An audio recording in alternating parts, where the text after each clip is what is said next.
கடந்த கால ஆட்சி செய்த சாதனைகளை தாண்டி புதிய நலத்திட்டங்களை இவர்களால் அறிவிக்க முடியவில்லை.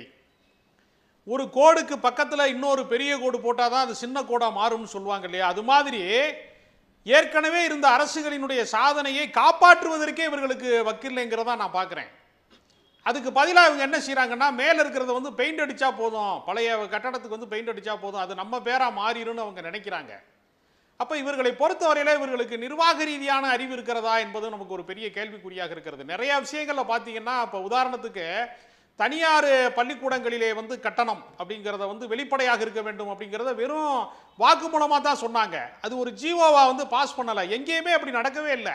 தனியார் முதலாளிகளுக்கு, பள்ளி நடத்தக்கூடிய முதலாளிகளுக்கு ஆதரவாக இருந்தார்களே தவிர, அந்த கட்டணம் கட்ட முடியாமல் தவிக்கக்கூடிய மாணவ மாணவியர்களுக்கு ஆதரவானது கருத்தாக சொன்னார்களே தவிர அது சட்டப்பூர்வமாக நடைமுறையில் இல்லை. இப்போ நீங்கள் சமீபத்தில் பார்த்தீங்கன்னா, சினிமா படப்பிடிப்புக்கு வந்து என்ன செய்வாங்கன்னா, தலைமைச் செயலகத்தில் மட்டும் அனுமதி வாங்கினா போதும், அந்த அனுமதியை காட்டி லோக்கல் ஸ்டேஷனில் வந்து பாதுகாப்பு பெற்று படப்பிடிப்பு நடத்துவாங்க. இப்போ எப்படி நடக்குதுன்னா, 2-3 இடத்துல போய் அனுமதி வாங்கிட்டு வாங்க, போலீஸ் ஸ்டேஷனில் லோக்கலில் அனுமதி வாங்கிட்டு வாங்க, அங்கே இருக்கக்கூடிய கமிஷனர்கிட்ட வாங்கிட்டு வாங்க, அப்புறம் மறுபடியும் தலைமைச் செயலகத்துக்கு போங்கன்னு சொல்லி பல பேர் சினிமா தொழிலாளர்கள் கஷ்டப்படுறாங்க. எதுக்கு சொல்கிறேன்னா, ஏற்கனவே இருந்த நடைமுறைக்கு முற்றிலும் முரண்பாடாக செய்கிறோம்னு இவங்களா நினச்சிக்கிட்டு நடைமுறையில் நிறையா கோட்டை விடுறாங்க. அவங்களால எதையுமே செய்ய முடியல. அதை பற்றி எந்த துறை சார்ந்த அவர்களுக்கு வந்து அனுபவமும் கிடையாது, அதை பற்றி அறிவும் கிடையாது, வழிகாட்டுதலும் கிடையாது. அவங்க தங்களுடைய ஆட்சியை தற்காத்துக் கொள்வதற்கு அதிமுக எம்எல்ஏக்களை விலக்கி வாங்குவது, நிர்வாகிகளை இது மேலே தான் கவனம் செலுத்துகிறாங்களே தவிர மக்கள் பிரச்சனைகளில் இவங்க கவனம் செலுத்தவே இல்லை. அதனுடைய ஒரு விளைவு தான் இப்போ கூட நீங்கள் பார்த்தீங்கன்னா,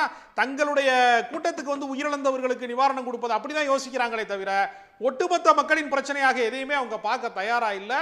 உயிரிழந்தவர்கள், அமோனியா கசிவில் உயிரிழந்தவர்களுக்கு ஒரு பார்வையும், இதே மாதிரி நீங்கள் கரூர் நெரிசல்ல உயிரிழந்தவர்களுக்கான பார்வையும் வேறுபட்டதாக இருக்கிறது. ஒரு ஆட்சிக்கு, ஒரு அதிகாரத்துக்கு வந்து ஒரே பார்வை இருக்க வேண்டும். மக்களை காப்பதிலே அவர்களுக்கு ஒரு மாறுபட்ட பார்வை இருக்கக்கூடாது.